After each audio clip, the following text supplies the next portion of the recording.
땅에 태어나시고 이제 부활하시고 승천하신 지가 한 2000년이 되어 가죠. 신약 성경에서 주님이라고 쓰는 용어들은 예수 그리스도를 의미합니다. 지난 2000년 동안 이 땅의 모든 그리스도인들에게 주님은 예수 그리스도입니다.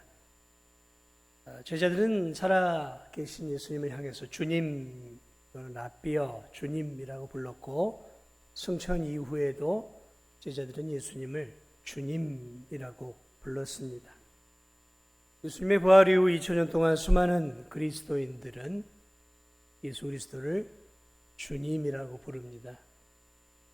주 예수여 부르기도 하고 주님이라고 부르죠.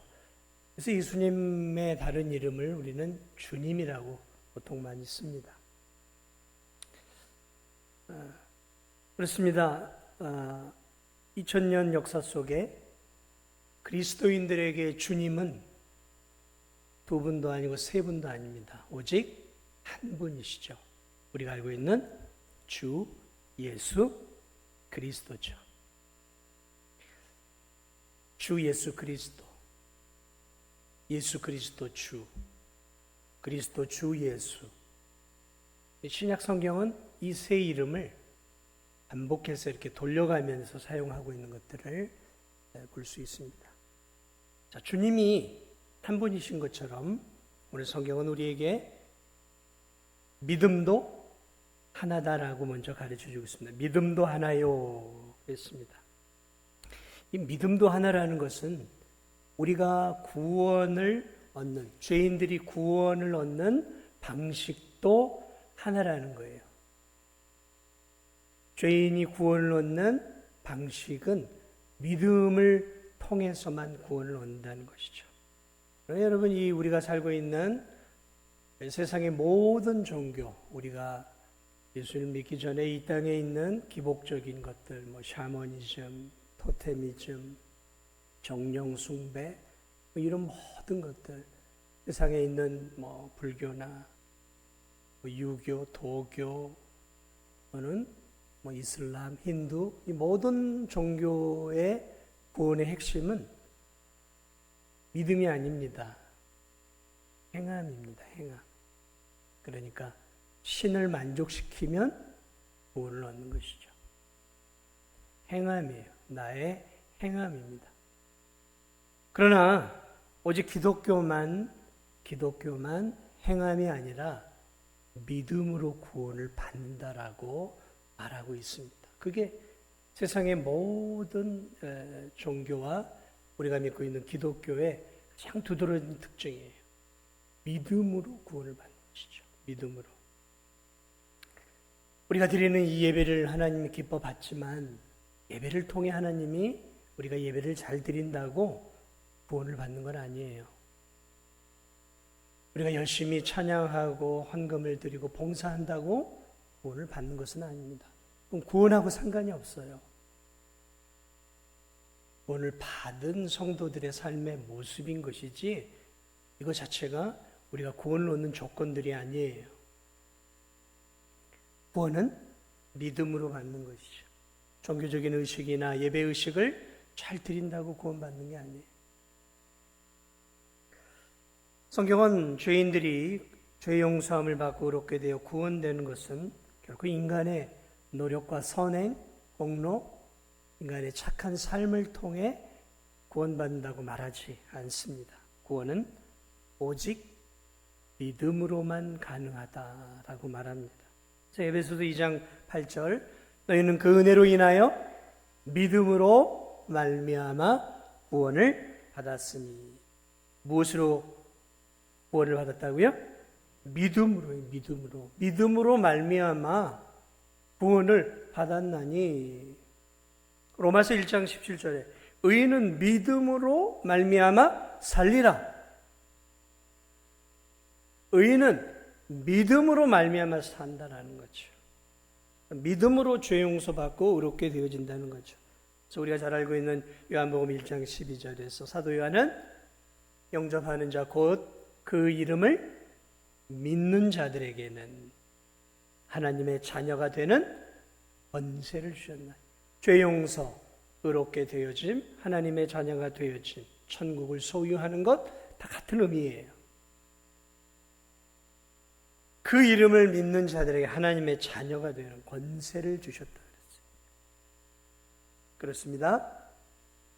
우리들이 죄 용서를 받고 구원을 얻고 의롭게 되어 하나님의 자녀가 되어지는 것은 우리의 종교적인 열심, 우리의 어떤 선행, 남들보다 탁월한 성품, 탁월한 삶을 사는 것으로 인해 하나님이 우리를 구원에 이르게 하는 것이 아니라는 것입니다. 구원은 하나님의 은혜이지만 그 은혜는 믿음을 통해 우리에게 주어진다는 것이죠.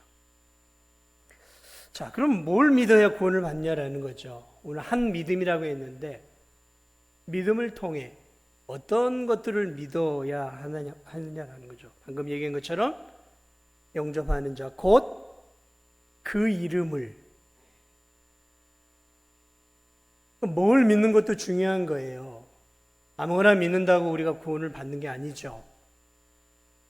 분명한 믿음의 지식이 있어야 구원을 받는 거지. 내가 믿고 싶은 걸 믿는다고 구원을 받는 건 아니죠. 요즘은 종교 다원주의라 네가 뭘 믿든 괜찮아. 어떤 신을 믿든지 그 신을 통해 결국 우리는 하나님께로 가. 이게 이제 종교 다원주의란 말이죠. 뭘 믿든 우린 터치하지 않아. 알아서들 다들 믿고 결국은 뭘 믿든 우리는 다 하나님을 믿는 거야. 이게 이제 종교 다원주의인데 성경이 그렇게 말하고 있느냔 말이죠.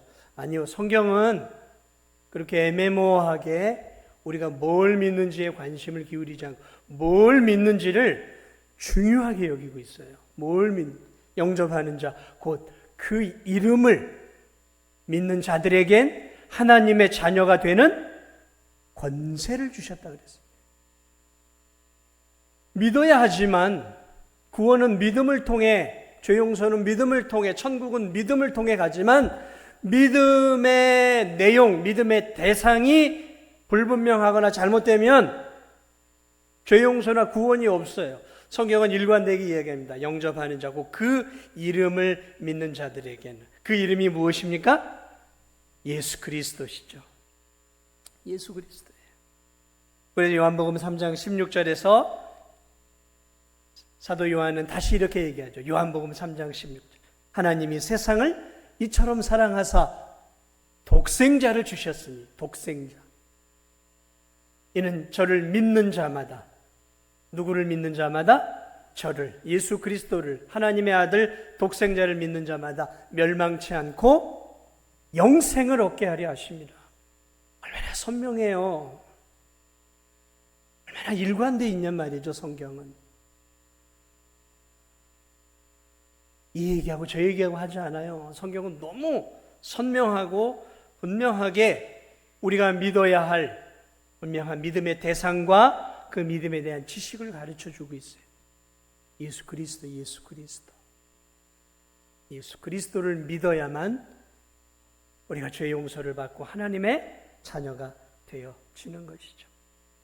요한복음 1장 1절과 8절에 사도 요한은 이렇게 이야기합니다. 태초에 in the beginning, 온 세상이 시작될 때 태초에 말씀이 계십니다. 말씀이 계셨대요. 말씀이 이 말씀이 하나님과 함께 계셨으니 이 말씀은 곧 하나님이시라.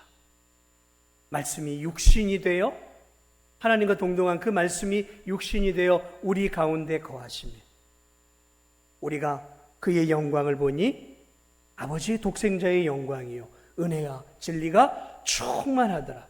예수님과 3년 동안 동행했던 요한이 예수 그리스도를 이렇게 표현하고 있어요. 태초에 말씀이 계시니라. 그 말씀이 하나님과 함께 계셨으니 그 말씀이 곧 하나님이시다. 그런데 그 말씀이 육신이 되어 그 하나님과 함께 계셨던 말씀이 육신이 되어 우리 가운데 거하시며 우리가 그의 영광을 보니 아버지의 독생자의 영광이요 은혜와 진리가 충만하다. 누구 이야기를 하고 있어요? 예수님 이야기. 그분이 하나님이셨고 하나님과 함께 계셨던 독생자였는데 말씀이 육신이 되어 이 땅에 오셨다는 거예요. 예수님의 수제자였던 베드로 뭐라고 고백을 하고 있습니까? 베드로전서 2장 22, 24절에서 예수님에 대해 뭘 믿어야 하는지 가르쳐주고 있어요. 예수님을 믿어야 되는데 예수님의 뭘 믿어야 되는데 그는 죄를 범하지 아니하시고 그 입에 거짓도 없으시고 욕을 당하시지도 않고 욕하지 아니하시고 고난을 당하시되 위협하지 아니하시고 오직 공의로 심판하시는 이에게 부탁하시며 친히 나무에 달려 그 몸으로 우리 죄를 담당하셨습니다. 친히 그 몸으로 육신의 몸으로 우리 죄를 담당하셨으니 이는 우리로 죄에 대하여 죽고 의에 대하여 살게 하려 하심이라. 그가 채찍에 맞음으로 나음을 얻었나니 그가 채찍에 맞음으로 나음을 얻었나니. 이사야 53장은 예수 그리스도께서 채찍에 맞는 내용을 이야기하고 있죠. 하나님의 아들이신 예수 그리스도께서 이 땅에 육신을 입고 하나님의 아들이 오셨어요. 그리고 죄 없으신 그분이 우리 죄를 대신해서 대속의 죽음을 죽으신 것이죠. 우리에게 영원한 구원을 주시기 위해 십자가에 죽으셨고 또 우리에게 영원한 부활의 생명을 주시기 위해 사흘 만에 다시 부활하신 것. 이것을 예수 그리스도가 하나님의 아들이시고 그분이 우리의 죄를 대속하신 구주임을 믿어야 하나님의 자녀가 된다라고 예수님의 수제자였던 베드로가 지금 베드로 전서에서 말씀하고 있어요. 뒤늦게 예수 그리스도를 만난 사도 바울은 갈라디아서 2장 16절에서 이렇게 얘기합니다. 사람이 의롭게 되는 것은 율법의 행위로 말미암음이 아니요 오직 예수 그리스도를 믿음으로 말미암는 줄 알므로. 사람이 의롭게 되는 것은 사도 바울이 예수님을 만나기 전에 그는 자신의 의로운 행실로 구원을 얻는다고 생각을 했어요. 그래서 예수 믿는 자들을 잡기 위해 혈안이 되어 있었던 자였어요. 그런데 그가 다메섹 도상에서 다메섹에 있는 그리스도인들을 잡기 위해 가다가 거기서 예수 그리스도를 만나게 되잖아요. 그러면서 그의 인생이 반전이 되어져요. 자신의 율법의 선한 삶을 통해 구원을 얻으려고 했던 이 사도 바울이 예수님을 만나면서 어떻게 고백을 하냐면 사람이 의롭게 되는 것은 율법의 행위가 아니라는 거예요. 오직 예수 그리스도를 믿음으로 말미암는 줄 알므로 우리도 예수 그리스도를 믿나니 이는 우리가 율법의 행위로서가 아니고 그리스도를 믿음으로써 의롭다함을 얻으려 함이라. 율법의 행위로서는 의롭다함을 얻을 육체가 없느니라. 율법의 행위로서는 다시 말하면 내 선행과 내 공로와 내 예배와 내 전도와 내 주님을 위한 수고를 가지고서는 내가 하나님 앞에 죄 용서를 받고 의롭게 되어질 수 없다라는 거예요. 의롭게 되어지는 것은 어떤 율법대로 살아가는 삶이 아니라 오직 예수 그리스도를 믿음으로 말미암은 줄 내가 아노라 고백하고 있다는 것이죠. 그렇습니다, 여러분. 그리스도인들에게 그리스도인이 구원을 얻는 방법은 2000년 전부터 지금까지, 아니 예수님 오시기 전부터 오직 하나였어요.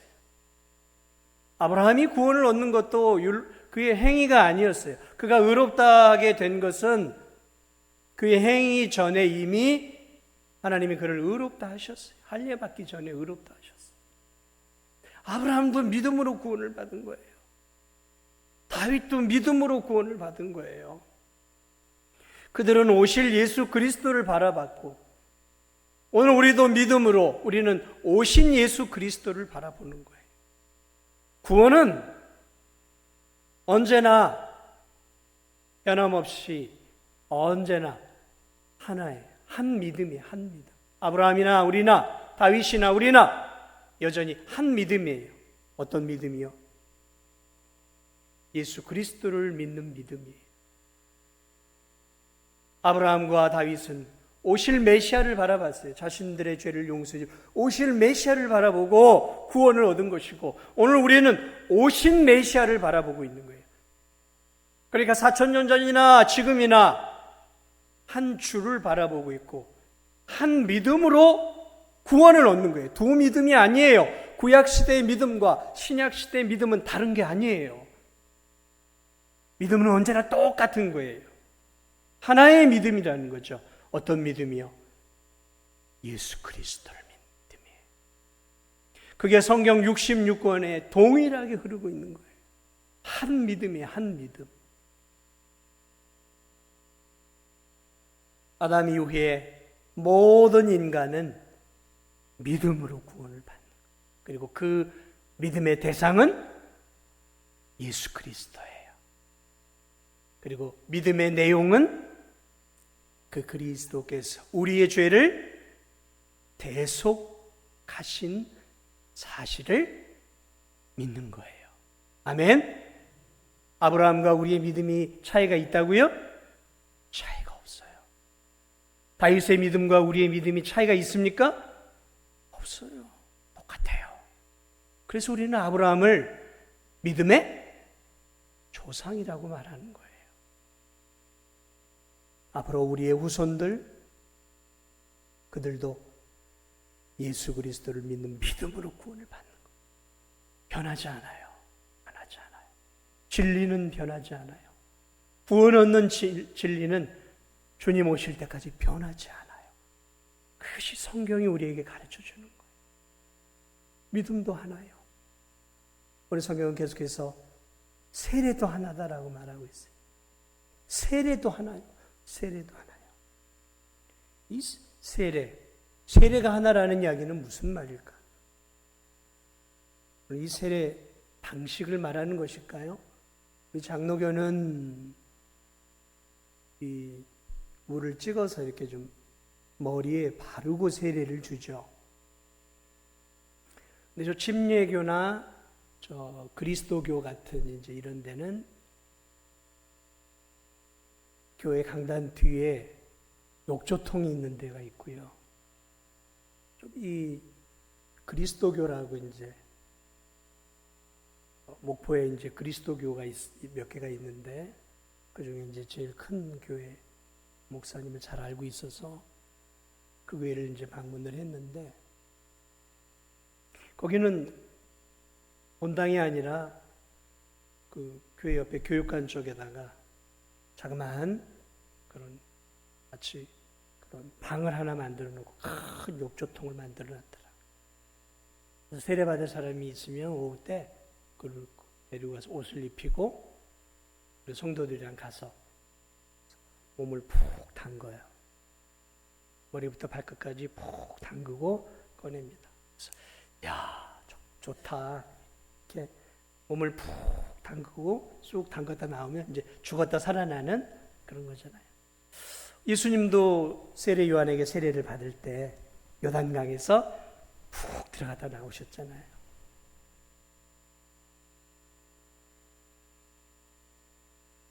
세례도 하나다. 세례도 하는데 침례교나 이런 뭐 그리스도교나 이렇게 푹 담궜다 하는 데도 있고, 또 장로교도 다 이것만 하는 게 아니라요. 뭐 장로교도 가운데서도 어떤 목회자는 또 그런 욕조통을 만들어 놓고 하는 데도 또 있어요.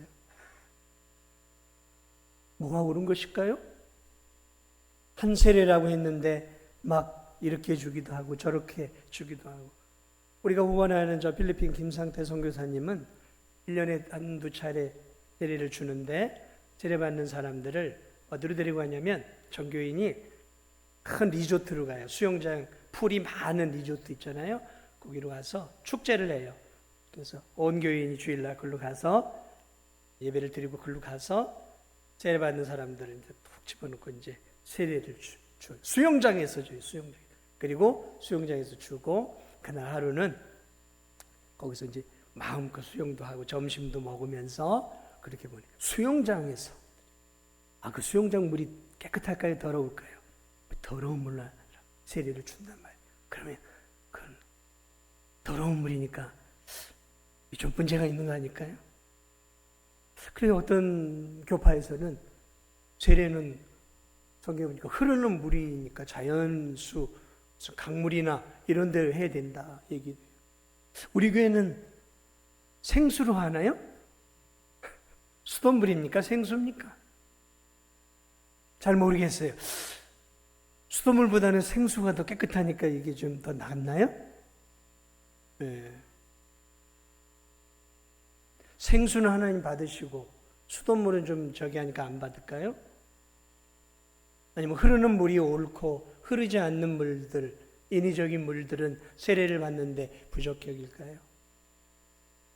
물속에 담그는 것은 옳고 그냥 이렇게 약식으로 하는 것은 옳지 않, 다 다르니까 세례도 하나요 하니까 이 세례 방식을 하나로 만들라는 얘기일까요? 아니요, 그게 아닙니다. 오늘 이 본문을 보면 연결이 되어 있어요. 주도 한 분이요, 주 예수 그리스도가 한 분이에요. 믿음도 하나요. 믿음도 하나요. 주 예수 그리스도와 그분의 사역을 믿는 믿음도 하나요. 세례도 하나예요. 그러므로 연결을 지으면 이 세례라는 것은 어떤 방식으로 주는 것의 통일이 아니라 주 예수 그리스도의 이름으로 하는 세례가 하나라는 이야기예요. 다시 말하면 참된 세례는 주 예수 그리스도의 이름으로 해야 된다라는 거예요. 이게 통일이 되면 되는 거예요. 주 예수 그리스도의 이름으로 세례를 주면 그게 수돗물이든 그게 생수든 그게 흐르는 강물이든 바닷물이든 그건 중요하지 않아요. 몸을 담그든 약식으로 담그든 그건 그렇게 중요한 것이 아니라는 거죠. 왜냐하면 세례는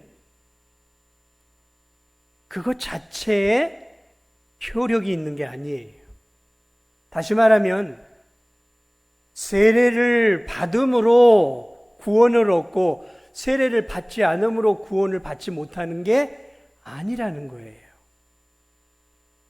예수 그리스도를 믿느냐 믿지 않느냐에 의해 구원을 받고 죄 용서를 받고 하나님의 자녀가 되어지는 것이지, 세례를 안 받았다고 지옥에 가고 세례를 받았다고 천국에 가고 그런 게 아니라는 거예요. 세례는 구원받은 사람들의 그 믿음을 공포하고 선포하고 드러내주는 거예요. 드러내주는 거예요. 내적인 믿음을 외적으로 보여주는 공적인 의식이라는 것이죠. 이것들을 통해 내 믿음을 교우들에게 보여주고 또 내가 정말로 하나님을 믿고 예수 그리스도를 구주로 믿고 있는 내 믿음을 드러내어주는 결혼식과 같은 의식이라는 것이죠. 그러므로 한 세례다라는 이 세례라는 것은 그리스도의 이름으로 드리는 세례가 되어야 된다는 거죠. 그래서 예수 그리스도께서 승천하시기 전에 제자들에게 그렇게 얘기했죠.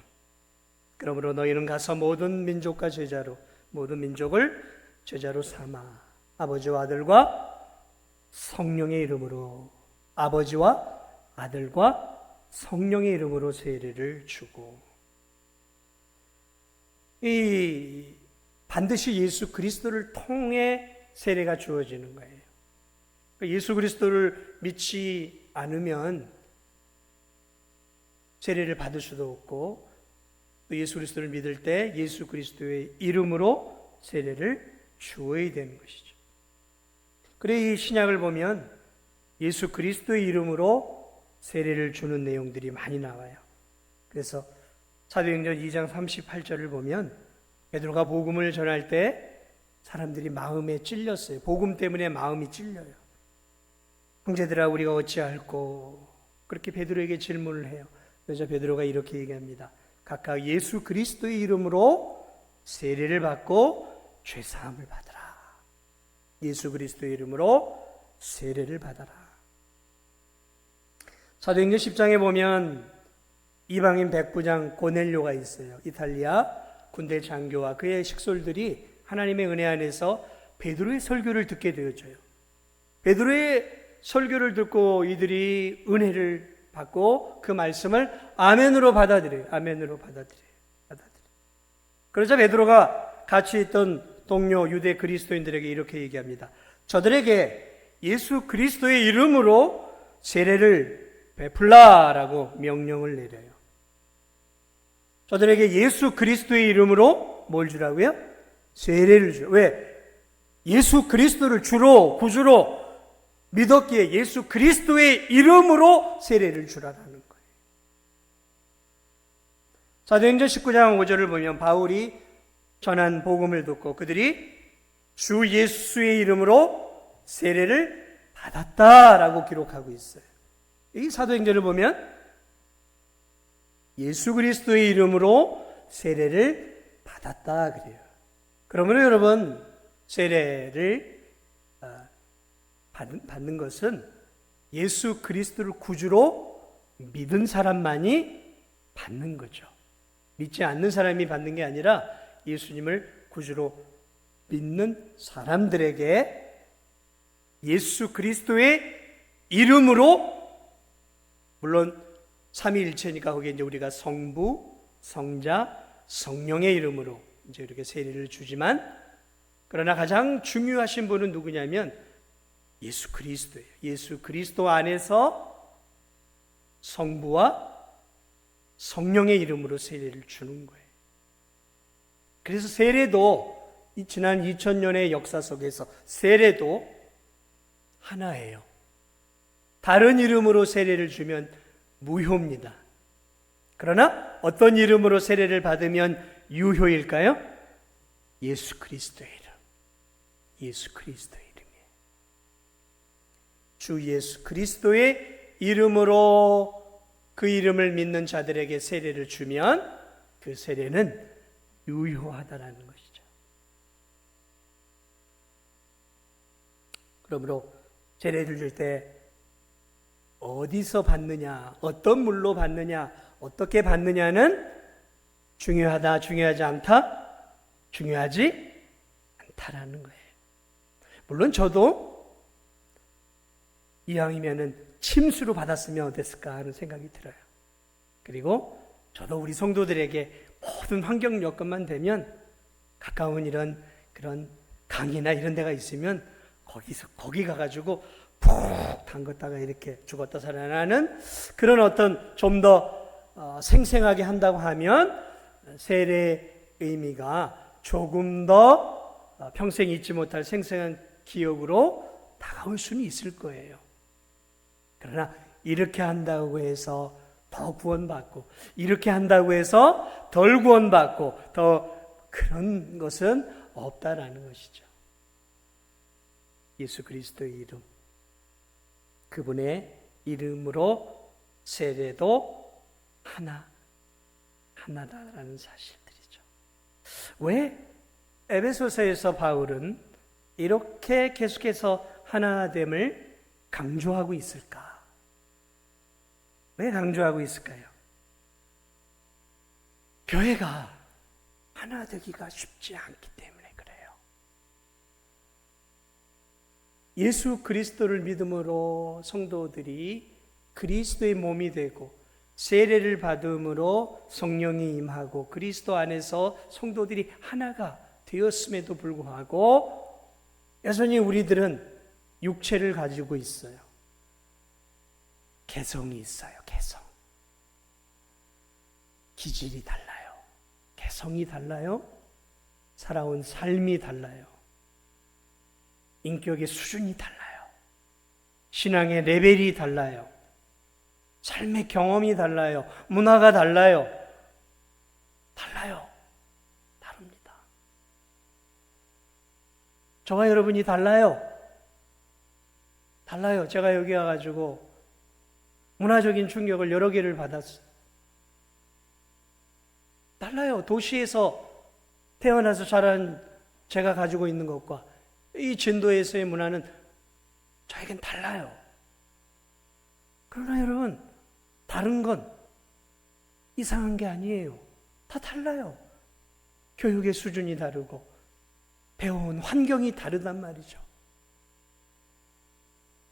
그런데 그 다름이 오늘 바울이 말하고 있는 것이, 그 다름이 우리 교회 성도들이, 예수님을 믿는 성도들이 하나 되는 것을 방해해서는 안 된다라는 것을 가르쳐주고 있는 거예요.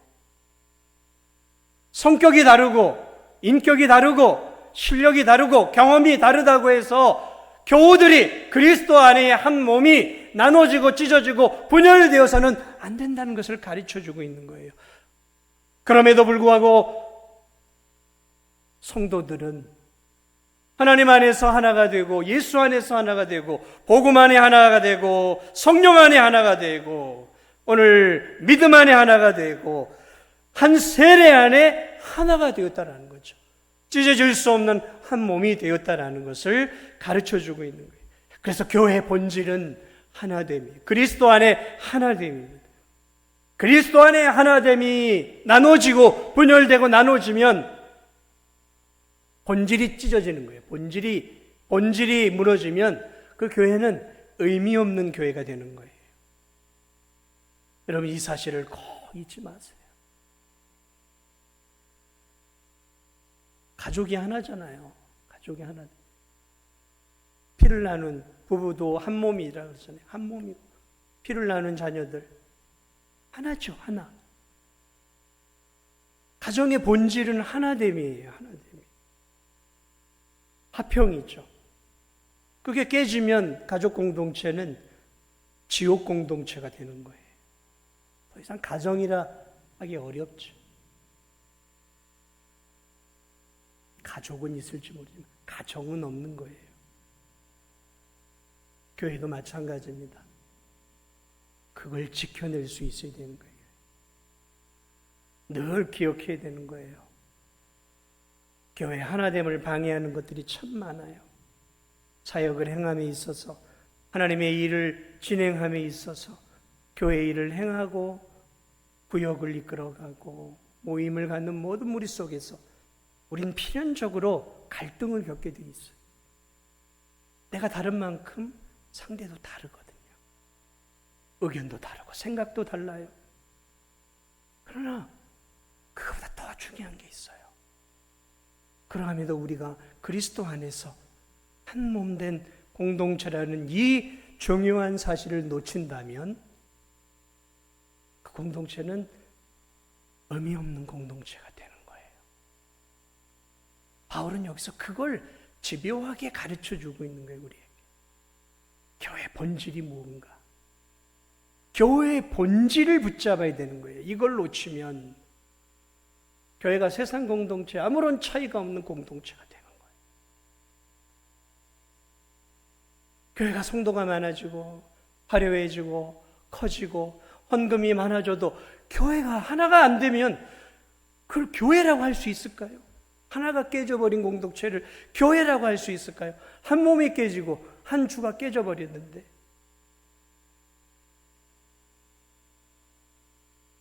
본질이죠, 본질.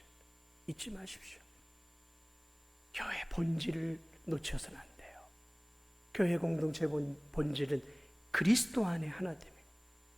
그래야 그 하나됨에서 강력한 사랑과 능력이 나와서 세상을 바꾸어낼 수 있는 것이죠. 그 강력한 하나됨에서 나오는 교회의 사랑과 그 교회의 화평과 하나됨이 세상이 볼 때 그게 매력인 거예요. 그게 매력인 거예요. 교회 공동체의 매력은 거기에 있는 거예요.